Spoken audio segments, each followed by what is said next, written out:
আজকে ছোলার ডালের বড়ি দিয়ে নিরামিষ তরকারি করে নিয়েছিলাম, একটু মিষ্টি মিষ্টি ছিল দেখে লঙ্কা চিবিয়ে খেলাম। তো কেমন লাগে তোমরা অবশ্য বলবে।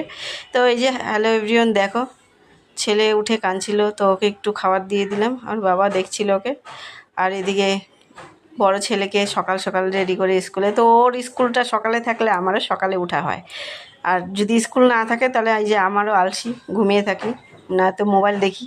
তো ওকে রেডি করে স্কুলে পাঠিয়ে দিয়ে আমি এদিকে বাসি কাজ ছেড়ে রান্নাঘরে গিয়ে ভাত তরকারি করে নিলাম। তো সকাল সকালই আজকে রান্নাটা সেরে নিয়েছি, কারণ প্রতিদিন দেরি হয়ে যায়, দেরি করে কাজ করলেও, দেরি করে স্নান করলেও ঠান্ডা লেগে যায়। তো আজকে আমি সব কোনো কাজ সকাল সকাল করলাম, কারণ আমার ছোটো ছেলেটা আজকে খুবই ঘুমাচ্ছিল, কালকেও ঘুমাইছে 11টা 12টা পর্যন্ত, আজকেও ঘুমাচ্ছে।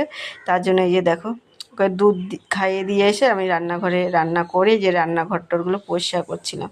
তো আজকে করছিলাম ছোলার ডালের বড়ি হলো, যে পাওয়া যায়, অনেকে মাসকলাই ডালের বড়ি খায়, অনেকে ছোলার ডাল। তো আমার বেশিরভাগ এই ছোলার ডালের বড়িটাই আমি খাই, কারণ আমার ছোলার ডালের বড়িটা খুবই ভালো লাগে।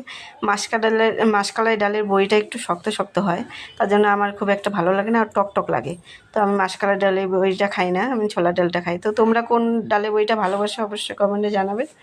তারপরে এই যে ঘরগুলো পরিষ্কার করে ছেলের জন্য চালের গুঁড়া জাল দিচ্ছিলাম। তো আমার ছেলেকে আজকে অন্য কিছু খাওয়াবো না, যে চালের গুঁড়াটাই জাল দিছি।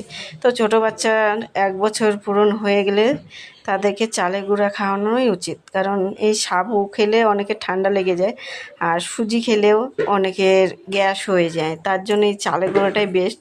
তো আমি চালের গুঁড়াও খাওয়াই, স্যালেক্সও খাওয়াই, আবার হঠাৎ হঠাৎ খিচুড়ি বানিয়েও খাওয়াই। তো 1 বছর হয়ে যাওয়ার পর এগুলো বানিয়ে খাওয়ানোই উচিত ছোটো বাচ্চাদের।